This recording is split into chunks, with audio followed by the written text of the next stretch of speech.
This is the Extreme Stewardship Podcast, where we explore anything and everything that gets us better at making things good and good at making things better. Right now, I'm trying to get better at understanding and participating in the conversation that a lot of people are having about the theology of work. The single most influential word in the theology of work movement today is an essay by Dorothy Sayers called Why Work? She wrote this essay in 1942 as a plea for a new vision for work in the inevitable aftermath of the war.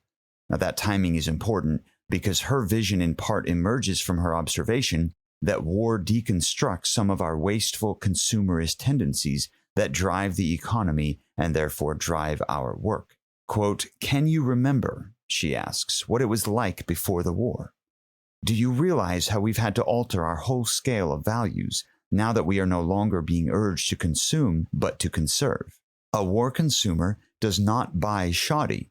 He does not buy to sell again. He buys the thing that is good for its purpose, asking nothing of it but that it shall do the job it has to do. War forces the consumer into a right attitude to the work." End quote. The question that prompted Sayers to write this essay was whether or not her community, that is Great Britain in the 1940s, would learn anything from the war about the true meaning and value of work, or whether it would simply go back to its wasteful ways as soon as it was convenient to do so. Quote, "When the war is over, are we likely, or do we want, to keep this wartime attitude to work and the results of work? Or are we preparing, and do we want to go back to our old habits of thought? Because I believe that on our answer to this question, the whole economic future of society will depend." End quote. With that question in mind, the first principle, the first fundamental belief of the essay is this: work is creative image-bearing, and therefore work is inherently glorifying to God and inherently delightful to humans. Quote, "Work is the natural exercise and function of man, the creature who is made in the image of his Creator." End quote. Or to say it in slightly more detail, work is, quote, "a way of life in which the nature of man should find its proper exercise and delight, and so fulfill itself to the glory of God, and a creative activity undertaken for the love of the work itself. Man, made in God's image, should make things as God makes them, for the sake of doing well a thing that is well worth doing." End quote. Now, there is much that is biblical here. In speaking of the original creation, Genesis 1 tells us that we are made in God's image, and Genesis 2 tells us that the primary task of those made in God's image is to work. That is, to improve creation by facilitating its movement in the direction God intends for it to go. Ephesians 2 jumps ahead to the new creation and says we are created in Christ to do the good work that God prepared for us to do. Work is at the very center of what God designed us to do in the first place. And since volitional creatures find pleasure in doing the thing they were designed to do, the logic holds. It is inherently delightful for a human to do the work that God designed that human to do. Sayers is also right to point out that we are designed to work like God works. We create things like God creates things. We bring order into chaos like God brings order into chaos. We bring forth beauty like God brings forth beauty. Now, there will always be an infinite gap between the creator and the creature. I am not saying, nor is Sayers saying, that we become God or gods ourselves. We are saying that our work is meant to mirror God's work, because that is what it means to be made in his image. Therefore, however God goes about his work, whatever he deems good work or not good work, whatever motivates and sustains his work, we ought to go and do likewise. Now, having established this first principle, that work is the appropriate and inherently good activity of those made in God's image, she then applies this principle in various ways to four groups: producers, consumers, churches, and workers. To producers, she says this: stop building things that are useless, and stop convincing people through various marketing strategies to buy things that are useless. Quote, "A society in which consumption has to be artificially stimulated in order to keep production going is a society founded on trash and waste, and such society is a house built on sand." End quote. Now, Sayers wrote this in 1942, but it could hardly be more applicable today. How many items for sale right now are being pressed upon us not by the legitimate goodness of the product, but by the monstrous marketing machine behind those products? Now, this is a difficult thing. If a business isn't growing, it's dying. If I don't market my product in all the right places, no one will know about it. No one will buy it, and I'll go out of business. And whatever legitimate good my product might have done won't get done. Now, this is true in retail, it's true in insurance, it's true in service, it's true in education, it is true in every for-profit and non-profit sector. So while Sayers has identified a real problem, the solution can't simply be stop marketing.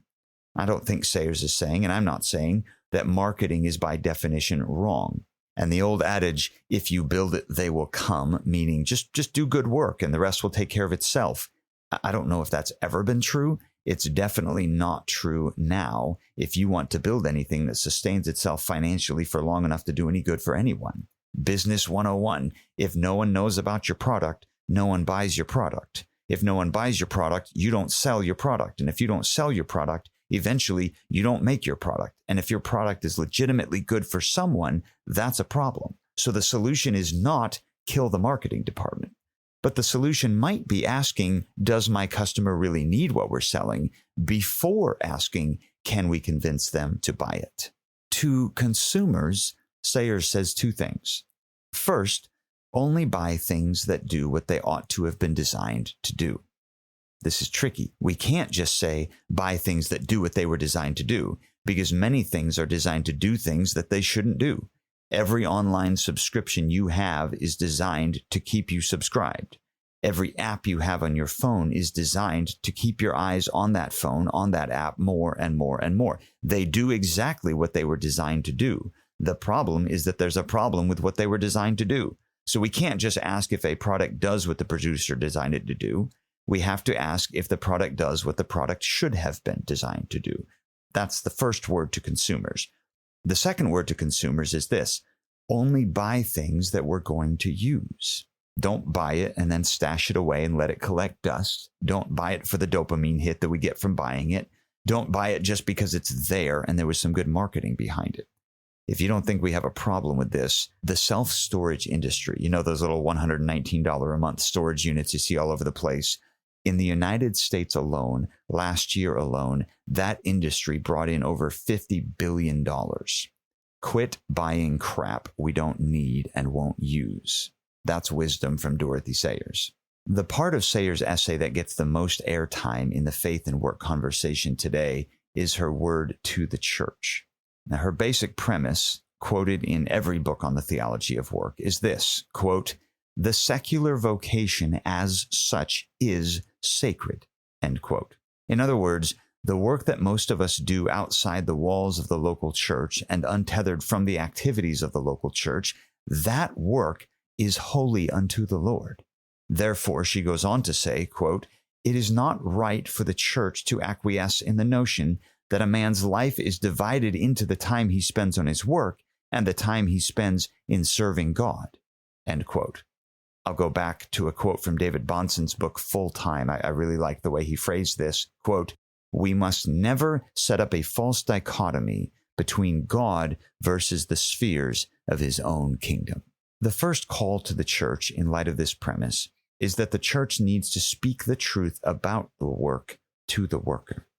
Quote, "The church's approach to an intelligent carpenter is usually confined to exhorting him not to be drunk and disorderly in his leisure hours and to come to church on Sundays.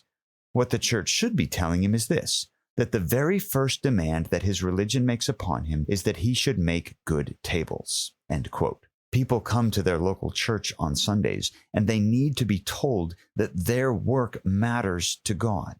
Not just the evangelism they do at work, not just the integrity they display at work, not just the prayers they pray at their lunch break at work. Your work itself matters to God because that work is what God designed you to do. We need to say this over and over and over. The second call to the church is that the church needs to stop taking people away from their work to do its work. Quote, "The apostles complained rightly when they said it was not meet that they should leave the word of God and serve tables. Their vocation was to preach the word. But the person whose vocation it is to prepare the meals beautifully might with equal justice protest, "It is not meet for us to leave the service of our tables to preach the word." The official church wastes time and energy and moreover commits sacrilege in demanding that secular workers should neglect their proper vocation in order to do Christian work, by which she means ecclesiastical work. The only Christian work is good work well done. End quote. We do this in our churches. We tell the commercial building contractor that God is more pleased with his participation in the sanctuary remodel at the local church than with the bathroom remodel he just finished at the local gas station. We hoorah people into coming out next Saturday to rake leaves in the church parking lot, but we've never applauded them for the fall cleanup they did the last 5 Saturdays in their own backyard. We invite, we cajole, we galvanize the people of the church to get involved in the work that happens at the church and specifically for the church. Fine. But if good work is good work, regardless of whether it happens on Sunday or Monday, in the church or in the world, in promotion of the Great Commission or the First Commission, it is wrong, it is sacrilege, to use Sayers' terms, to put some sort of church holiness ministry Jesus label on some kinds of work at the expense of others. The third call to the church doubles as a call to the workers, which I'll come to in a moment. It is the call to name quality as a virtue unto itself. Work is good. Work honors God if it is quality workmanship. Quote, God is not served by technical incompetence. End quote. Quality is a virtue. If you've been in theology of workspaces at all, you know how popular this one is. Every book I have on my shelf on the theology of work says this. Most of them quote the very line from Sayers I've just mentioned. Sayers' first concern is to name the low quality of work often tolerated in the church itself. Quote, in her own buildings, in her own ecclesiastical art and music, in her hymns and prayers, in her sermons and in her little books of devotion, the church will tolerate or permit a pious intention to excuse so ugly, so pretentious, so tawdry and twaddling, so insincere and insipid, so bad as to shock and horrify any decent draftsman. End quote. The president of Cedarville College, where I did my undergraduate degree, used to say this. I'm pausing for a moment because everyone who went to Cedarville between 1978 and 2003 knows what's coming. Everything done in the name of Christ ought to have quality stamped all over it. In the next episode, I'm going to push back on this one a little bit. Whether intentionally or not, I think Sayers has inspired an arrogant elitism that says only the best of the best could possibly be pleasing to God. So more on that later. In this episode, I want to see things from her vantage point. I want to acknowledge that Christians excuse incompetence and say things like, I know he can't carry a tune in a bucket, but his heart's in the right place. I want to own the fact that sloth has become an acceptable vice because the mere fact that someone volunteered to do something is enough, even if they do it poorly. I want to admit that we've convinced ourselves not to do things well because we'd rather be lazy and receive grace than be diligent and risk thinking of ourselves more highly than we ought to think. Now, what Sayers says about quality is initially said to the church. Tune the instruments, practice the sermon, clean the bathroom, build the buildings strong, paint the paintings beautifully. Let the standards of craftsmanship and art that we require everywhere else be required in the church as well. But what she says to the church, she says as well to all workers in all contexts. So let's finish this episode by hearing her word to the worker. To go back to the basic premise of the essay, Sayers first reminds the worker that their work is their expression of image bearing. Quote, work is not primarily a thing one does to live, but the thing one lives to do. It is, or it should be, the full expression of the worker's faculties, the thing in which he finds spiritual, mental, and bodily satisfaction, and the medium in which he offers himself to God. End quote. Our work is, or should be, the most satisfying thing we do, because it is the thing that aligns us most closely with our Creator and His good intent for us.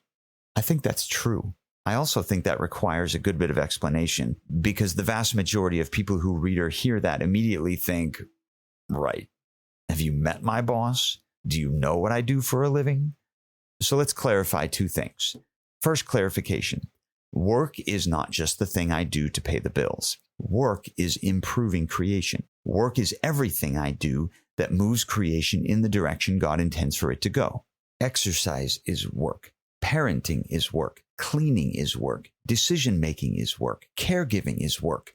Put money to the side for a moment and see all of these things as good activities in which we can feel the pleasure of our Creator, because when we do them, we are acting like Him. Second clarification, just because things were originally designed this way, according to Genesis 1 and 2, doesn't mean they play out this way, because there's that whole Genesis 3 part of the story. There's a shadow over our work. There's a brokenness, a perversion of God's good intent for us and for our work. It's called sin. I told the story of work in the first series on this podcast. So if you want to go hear the full version of things, go back to episodes 1 through 14. But here's the short version. God designed work to work. Thanks to sin, it didn't, and it doesn't. Someday it will. And the fact that someday it will means that God never gave up on His original design. And if God never gave up on His original design, neither should I. Even if I fight a lot of losing battles, I believe God will win the war. So I work by faith, even though not by sight. Now look, I have no idea if the work I do today will work. I'm writing this podcast episode, and there are 100 different ways that might go badly. My computer might die. I might lose my password to my podcast hosting site so I can't upload it. My editor might accidentally ruin it. Apple or Spotify might block it. You might not listen to it. It might not be that good of an episode, so you might listen to it but forget it or disagree with it or ignore it. All these ways, in hindsight, this work might not work. And the best case scenario, this podcast will not under any circumstances right all that is wrong in the world. Even if it works a little bit, it will only be a little bit. So why am I doing it then? Why am I working despite the fact that the odds are against my working? Because I believe that I was designed by God to improve His creation. That's what I'm trying to do. Some days my work works better than others. Some days it doesn't work at all. But I'm still a creature who wakes up every morning, and I thank God for giving me good work to do today. And then I go downstairs and start doing it. Back to Sayers.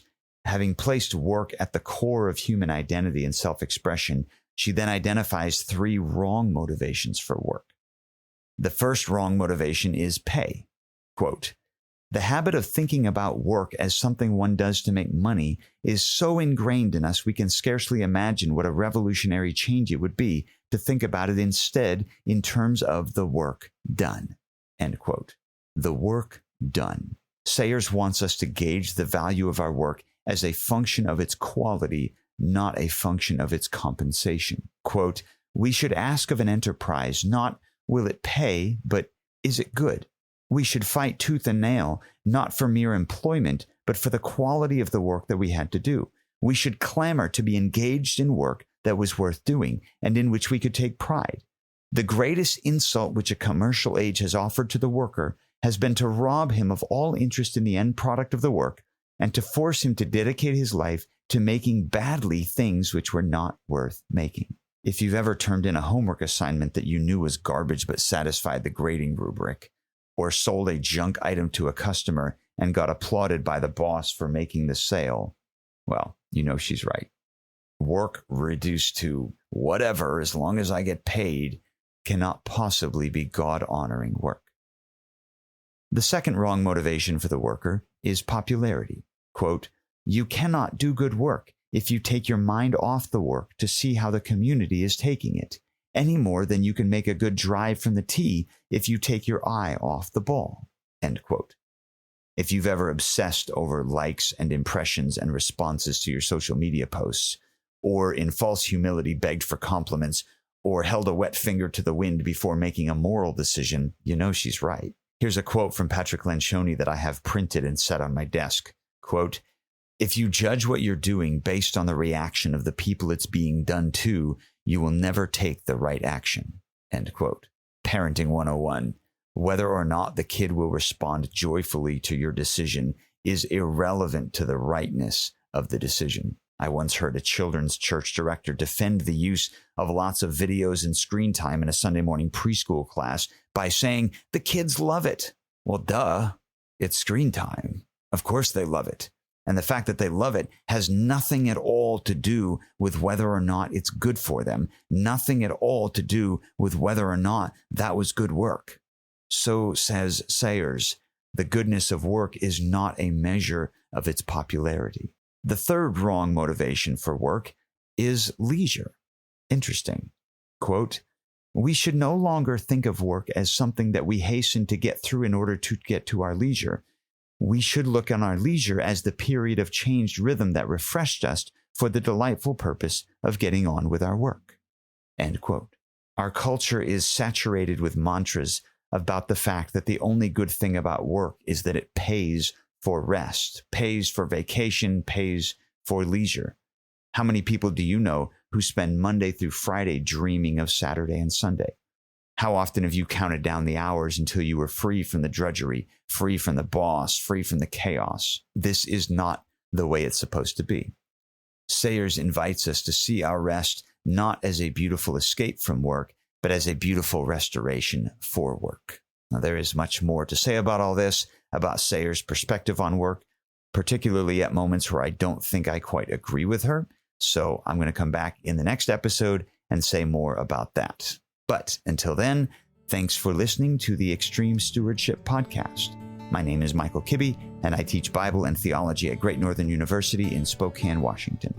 My behind-the-scenes partner in this endeavor is Ben Kibbe, CEO of Kibbe Consulting in Columbiana, Ohio. Our editor-in-chief is Liam Olmsted. Art comes from Leah Leanhoutz, and music is provided by Dave Murray of Derridoon Guitars. If this podcast has been useful or challenging to you, shoot us an email, extremestewards@gmail.com. We'd love to hear from you. If you think it might be useful or challenging to anyone else, well, you know what to do. Ultimately, we hope that listening to this podcast has helped you get better at making things good and good at making things better.